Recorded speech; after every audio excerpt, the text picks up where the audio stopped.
like a Hellcat.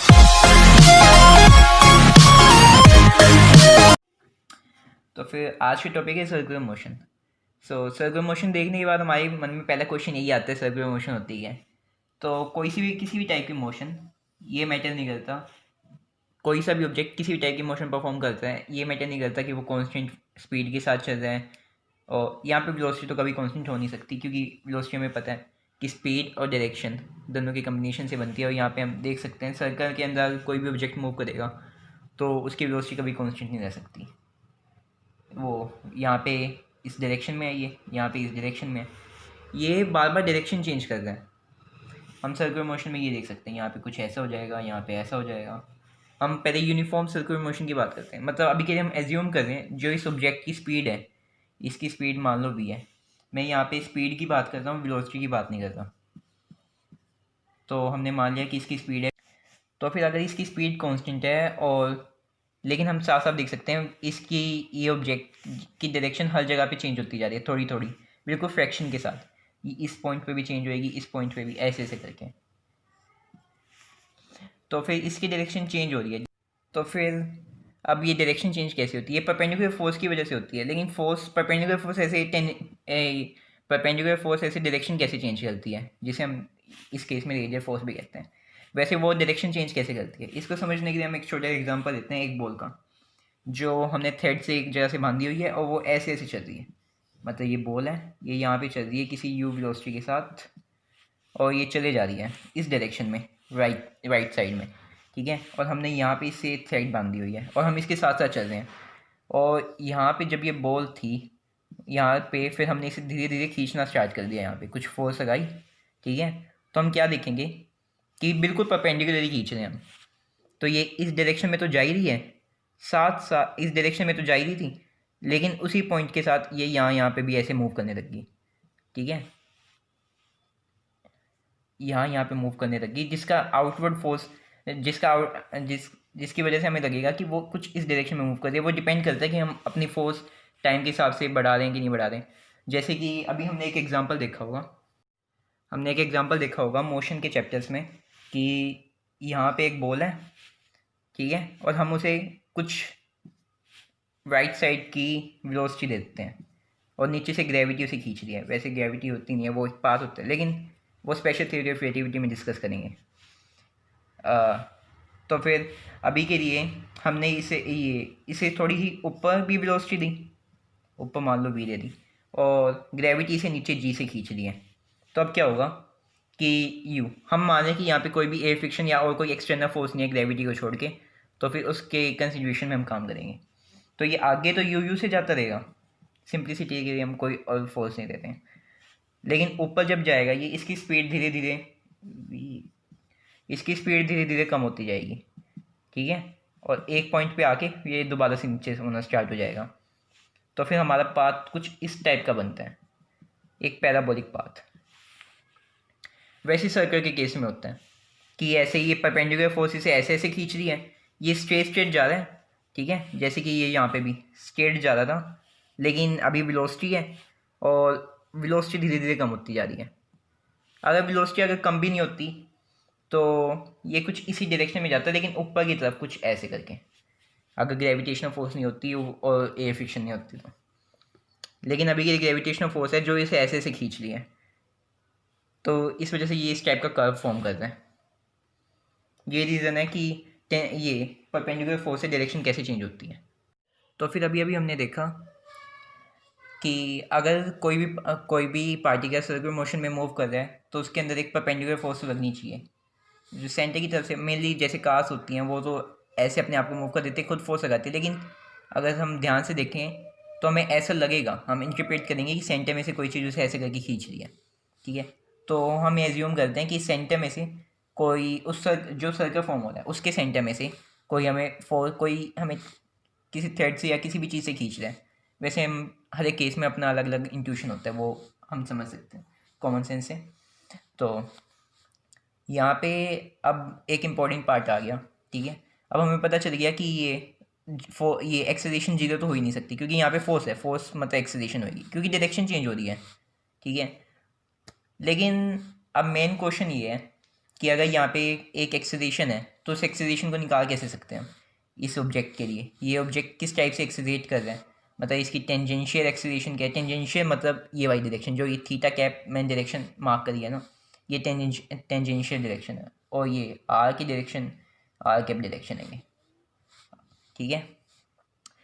तो हम इन्हें कैसे इंटरप्रेट कर सकते हैं, ये बहुत लॉजिकली करेंगे, लेकिन उससे पहले हम थीटा कैप और आर कैप को डिफाइन कर देते हैं। तो थीटा कैप हमारे लिए क्या हो, पहले आर कैप को, आर कैप क्या होगा, अगर ये यहाँ पे एंगल थीटा बना रहे हैं तो ये r sine theta r cos theta है। थीटा के आर कैप का मतलब है कि ये सिर्फ उस चीज, ये सिर्फ एक यूनिट वेक्टर है, ठीक है, ये सिर्फ इसकी डायरेक्शन बताएगा। तो फिर हम यहाँ पे आर को इग्नोर कर सकते हैं, क्योंकि हमें पता है कि अगर हम देखें तो r vector is equals to r into r cap होता है। तो आर जब डिवाइड हो जाएगा तो इस आर को इग्नोर कर सकते हैं। तो अब आर कैप की वैल्यू कितनी होगी, ये कोस थीटा आई की डायरेक्शन में, आई हम एक्स एक्सिस को आई मान लें मान लें, और वाई एक्सिस को ये वाई एक्सिस को जे मान लें। तो कोस थीटा आई कैप प्लस साइन थीटा जे कैप, ये हमारा हो गया।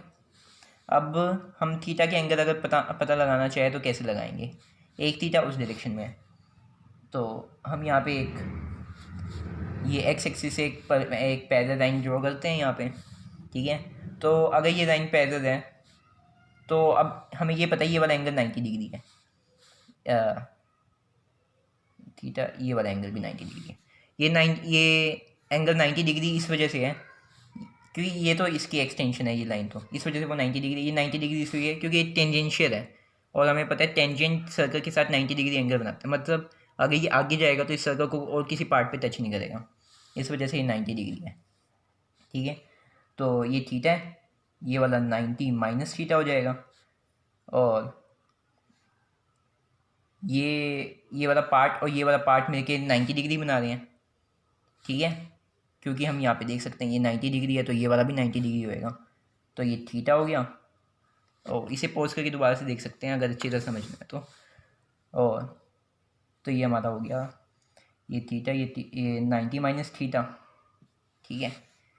तो अगर ये 90 माइनस थीटा है तो हम इसे कुछ यहाँ पे एक्सप्लेन करने के लिए यहाँ पे अलग से ड्रॉ कर देते हैं। ये हमारा थीटा कैप है, यहाँ पे कुछ 90 माइनस थीटा एंगल है, तो ये वाला एंगल होएगा थीटा, ठीक है। तो ये होएगा साइन थीटा और ये होगा कोस थीटा। हम देख सकते हैं कि ये इस डायरेक्शन में मूव कर रहा है, यानी हम यहाँ से कह सकते हैं ये सेकंड क्वाड्रेंट के अंदर है, तो साइन की वैल्यू तो नेगेटिव हो जाएगी, लेकिन कोस तो अभी भी सेकंड क्वाड्रेंट में भी इसकी वैल्यू पॉजिटिव ही होएगी। क्वाड्रेंट्स के ऊपर भी वीडियोस बन जाएगी, और ये बनेगा ये आई डायरेक्शन माइनस साइन थीटा आई कैप प्लस कोस थीटा जे कैप। तो अब हम कुछ टर्म्स को इंट्रोड्यूस करवाते हैं, जैसे एंगुलर डिस्प्लेसमेंट, एंगुलर वेलोसिटी और एंगुलर एक्सेलरेशन। तो एंगुलर डिस्प्लेसमेंट क्या होगी, यहाँ पे हम ये एंगुलर डिस्प्लेसमेंट ये मैटर नहीं करेगा कि उसने कितना डिस्टेंस कवर किया। एंगुलर डिस्प्लेसमेंट से नॉर्मल डिस्प्लेसमेंट की तरह ही है, बस यहाँ पे हम एंगल्स की बात करेंगे। एंगुलर डिस्प्लेसमेंट मतलब ये एंगल थीटा, मतलब उसने कितना एंगल कवर किया है, मतलब अगर एक object angular velocity rate of change, वो हमें पता है rate of change of displacement अगर वेलोसिटी होता है तो rate of change of angular displacement angular velocity होएगा विद रिस्पेक्ट टू टाइम, ठीक है। तो अब यहाँ पे अगर एंगुलर वेलोसिटी की हम एक एग्जांपल देके समझ लेते हैं कि वेलोसिटी और एंगुलर वेलोसिटी में डिफरेंस क्या है। कि ये हमने कुछ सर्कल्स ले लिए, तो यहाँ पे एक ऑब्जेक्ट यहाँ पे है, एक ऑब्जेक्ट यहाँ पे, एक ऑब्जेक्ट यहाँ पे है, ये तीनों अपनी जर्नी स्टार्ट करते हैं और 10 सेकेंड्स के बाद दोबारा से ये इसी पॉइंट पे वापस आ जाते हैं। तो अब वैसे तो जो एवरेज वेलोसिटी होएगी वो हमें पता कि ज़ीरो होएगी, लेकिन हम अगर एक एक पॉइंट पे एंगुलर वेलोसिटी की बात करें तो वो कैसे होएगी, तो हम यहाँ पे ध्यान से देख सकते हैं कि ये ऐसे मूव कर रहा है, ये ऐसे मूव कर रहा है, ये ऐसे मूव कर रहा है, लेकिन ये 360 डिग्री का एंगल यानी 2 पाई एंगल कवर कर रहा है, 2 पाई रेडियन कवर कर रहा है, ये भी 360, ये भी 360, और वो भी सेम टाइम में, तो इनकी एंगुलर वेलोसिटी सेम है। लेकिन अगर वेलोसिटी की बात करें तो हमें पता है इस बंदे ने ज़्यादा ज़्यादा वो किया है, वो ट्रैवल किया है। तो अगर वेलोसिटी का मैग्नीट्यूड लेंगे तो इसका इन दोनों के मुकाबले बहुत ज़्यादा होएगा। इस वजह से ये डिफरेंस है एंगुलर वेलोसिटी और वेलोसिटी के अंदर। अब सेम एंगुलर एक्सेलरेशन को भी हम सेम तरीके से डिफाइन कर सकते हैं, एंगल के रिस्पेक्ट में कितनी ज़्यादा एक्सेलरेशन हो रही है। तो ये एंगुलर डिस्प्लेसमेंट को हम थीटा से रिप्रेजेंट करते हैं, एंगुलर डिस्प्लेसमेंट, और एंगुलर वेलोसिटी को हम ओमेगा से रिप्रेजेंट करते हैं।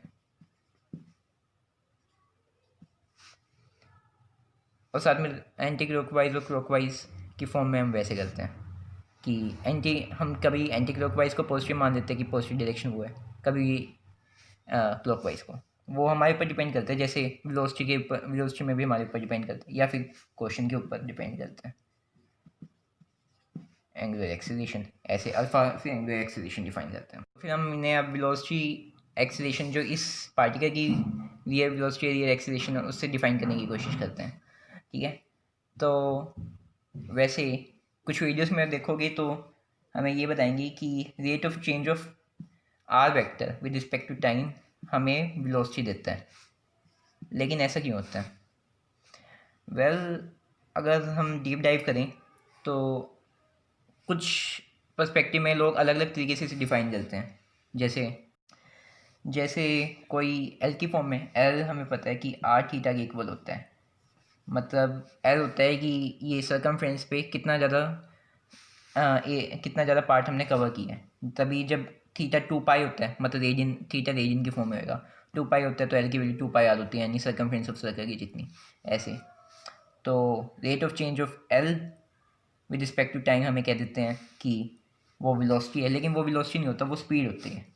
क्योंकि हम एल को देखेंगे तो यहाँ पे हमारी हर जगह पे डायरेक्शन चेंज हो रही है।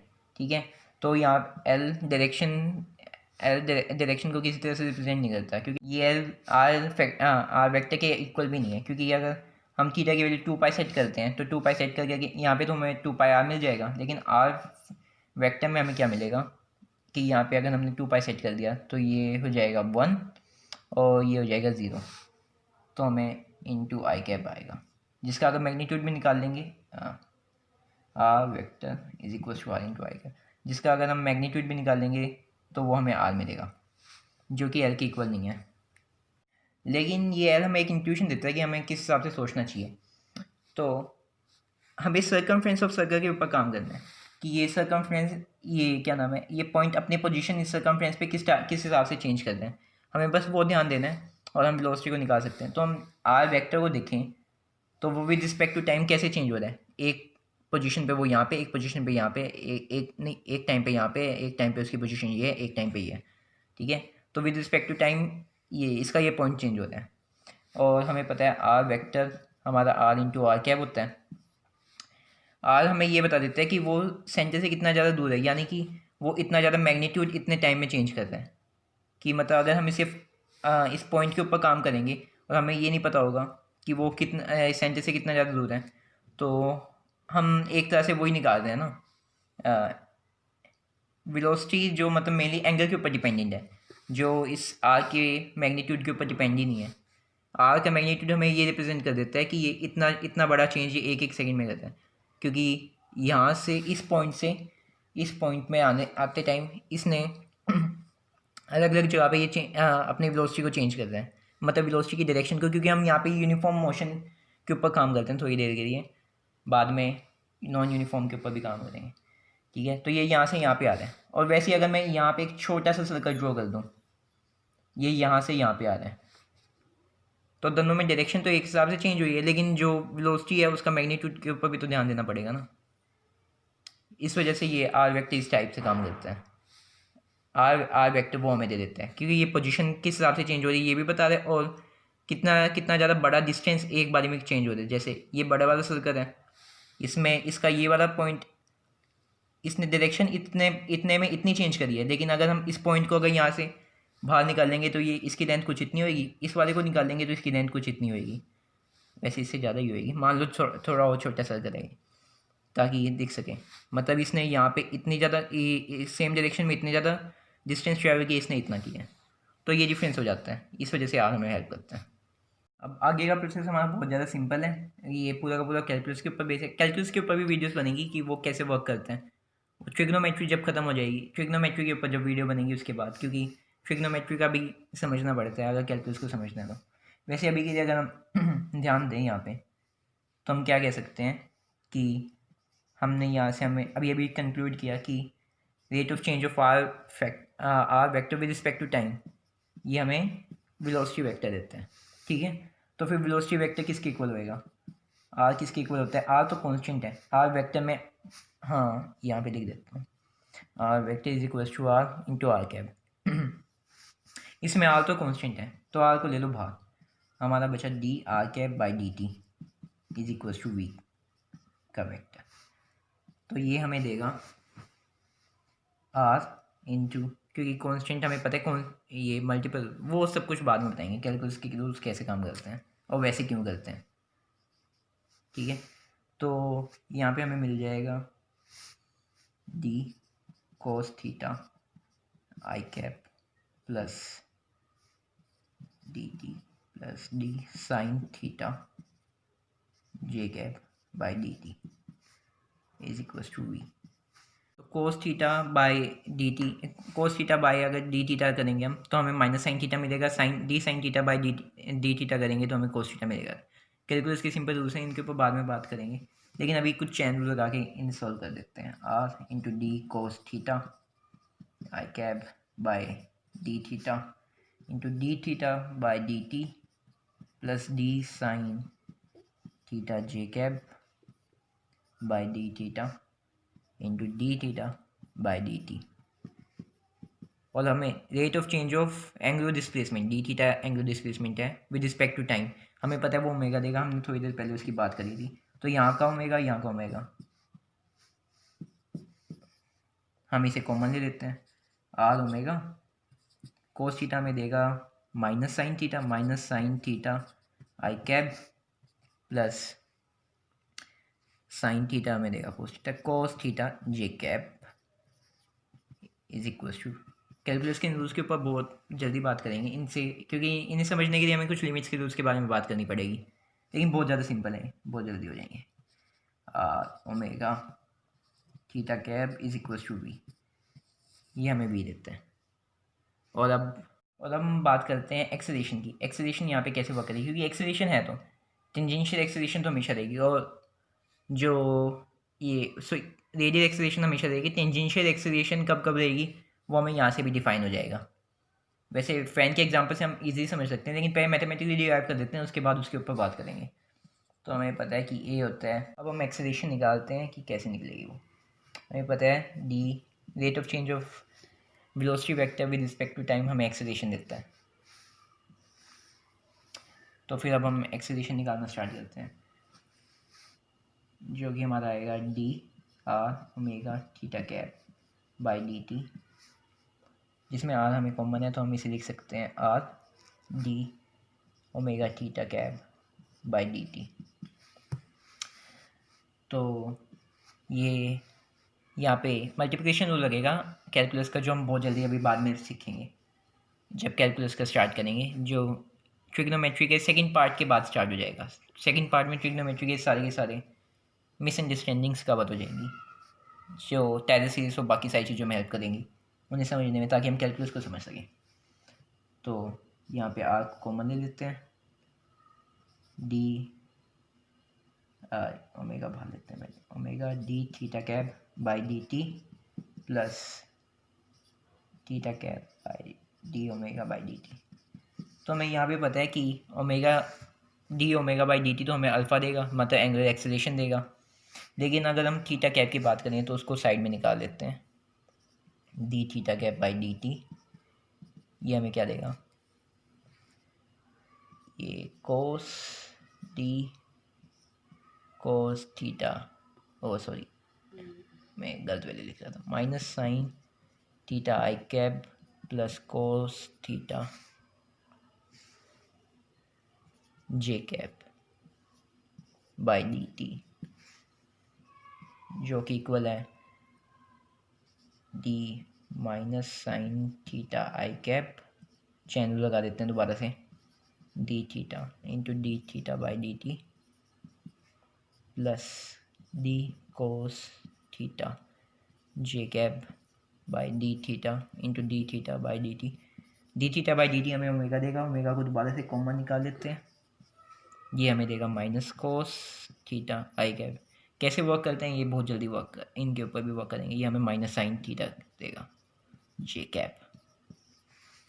तो ये हमारे आर यूनिट वेक्टर के इक्वल है, आर वेक्टर यूनिट वेक्टर, हाँ उस डायरेक्शन के इक्वल है। तो हम इसे लिख सकते हैं ओमेगा, लेकिन नेगेटिव साइड, मतलब इस साइड। अगर आर यहाँ पे है हमारा, जो कि हमें पता है कि ये हमारा आर है, तो नेगेटिव आर इसके अंदर की साइड होगा। वो ये सब कुछ कैसे वर्क करता है अभी इनके ऊपर भी बात करेंगे। तो हम इनकी वैल्यूज यहाँ पे डालते हैं, omega into omega omega square बनेगा, और यहाँ पे आर डायरेक्शन, मतलब r into omega square minus r cap plus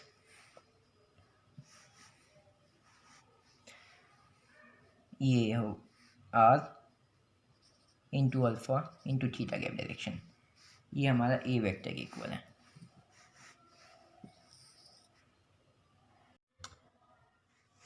तो फिर अब ये एक्सेलरेशन जब होती है तो हम ध्यान देंगे कि अगर ये ऑब्जेक्ट अगर टेंजेंशियली एक्सेलरेट कर रहा है, मतलब ये इस डायरेक्शन में भी एक्सेलरेट कर रहा है, क्योंकि हमें पता है रेडियल इनवर्ड मतलब परपेंडिकुलर डायरेक्शन में तो एक्सेलरेट कर रहा है, तब ये सर्कुलर मोशन में घूमता है। वो हमने वीडियो की स्टार्टिंग में देखा था क्यों सर्कुलर मोशन में घूमते हैं। अब ये इसकी टेंजेंशियल डायरेक्शन थीटा क्या है, अगर आर अल्फ़ा होगा यानी यहाँ पे अल्फ़ा भी होगा, अल्फ़ा ज़ीरो नहीं होएगा, मतलब ये जो ओमेगा यहाँ पे मूव करेगा वो अगर एक्सेलरेट कर रहे हैं तभी ये ऑब्जेक्ट एक्सेलरेट करेगा। वो कैसे होता है, अगर हम फ़ैन को कभी चला के देखेंगे, स्टार्टिंग में वो उसकी जो अल्फ़ा होती है वो इंक्रीज़ करने लग जाती है, मतलब धीरे धीरे वो पहले तो कम एंगल कवर कर रहा है, उसके बाद फास्ट। सिर्फ ये उसके बीच वाले पार्ट में नहीं होता, उसके सारे के सारे पार्ट्स में, जो फ़ैन की टिप है, फ़ैन का मिड है, बाकी सारे के सारे पार्ट्स भी सेम तरीके से वर्क करते हैं। इस वजह से ये ऐसे वर्क करते हैं। और बाकी हम सब बाकी सारी चीज़ें हमने देख ही ली हैं। तो अब इसके अलावा बचा अगले सर्कुलर मोशन के पार्ट में हम सेंटीपीटा फोर्स के बारे में बात करेंगे कि वो किस टाइप से वर्क करती है, और साथ में ये सूडो फोर्स क्यों है, सूडो फोर्स कैसे वर्क करती है, और फ्रेम ऑफ रेफरेंस का कमाल है। बाकी हम नेक्स्ट वीडियो में डिस्कस करेंगे इन सब के बारे में। Thanks for watching, please like and subscribe. और हाँ, अगली सर्कुलर मोशन की वीडियो में हम जैसे बताया सेंटीपीटा फोर्स के बारे में बात करेंगे, और सूडो फोर्स किस टाइप से काम करते हो, ये सब कुछ बड़े सिंपल तरीके से, कि कुछ भी रटना ना पड़े, और हकीकत में इंट्यूशन देंगे कि किस टाइप से हकीकत में काम करते हैं। जैसे हमने आर वेक्टर का भी अभी किया कि rate of change of r vector with respect to time velocity के इक्वल क्यों होता है, उस तरीके से। सो या बाय।